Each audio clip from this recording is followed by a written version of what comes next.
What's going on, guys? Welcome back to NLX. My name is Jake, and oh my god, we're only 3 days away from the Breath of the Wild and Switch launch, and I could not be more hyped. That being said, there's a ridiculous amount of spoilers out there right now, and I know it sucks, but don't worry, this isn't one of those videos. Today, I want to speculate about the possibility of power weapons in Breath of the Wild. As we all know, this game's weapons have durability and break pretty often. These weapons are scavenged from fallen enemies, found in treasure chests, and simply found laying around the environment.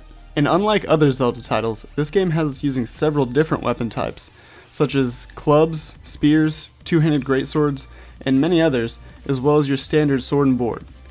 But with all this weapon variety, what does that mean for the Master Sword? In a previous video, I discussed the possibility that we would be able to forge a Master Spear or a Master Greatsword, etc. During my time following this game, I've realized this probably won't be the case, but the question still remains: how will they maintain weapon variety once we get the Master Sword?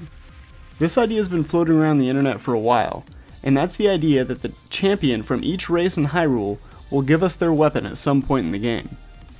This idea makes a ton of sense. Let's take a look at Zelda, wearing her signature Hyrule Champion's gear and holding the Sheikah Slate.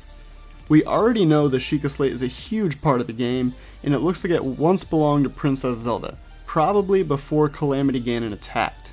Moving on, we have Daruk, or however you pronounce it, who's a Goron, sporting the same champion of Hyrule Blue, holding a massive greatsword. We already know that Link can use greatswords in this game, and that's reason enough for me to think we're going to get our hands on this one at some point in the game. Next, we have Mytha, a Zora girl wearing the same champion's blue, holding a super sick trident. In her character description, it says she possesses powers that make her different from other Zora. I'm wondering if those powers might come from this trident. Who knows? But what I can say is that I'm willing to bet we get our hands on this trident at some point, and maybe some of her powers along with it. And finally, we have Reball, who's confirmed to be a Rito. We've seen this guy in a couple trailers, but mainly from this scene of him flying up to that airship that looks like a bird. This guy's seen rocking a champion's blue scarf and has an awesome looking bow on his back. I would argue that so far, it seems like the bow might be one of the most powerful and useful weapons that we get on our journey. And I'm willing to bet that we get our hands on this bow as well. Maybe because it's a Rito bow, we'll get extended slow-mo time when using the bow mid-air. Who knows? Either way, all these weapons look amazing, and I'm willing to bet each one has its own unique properties as well.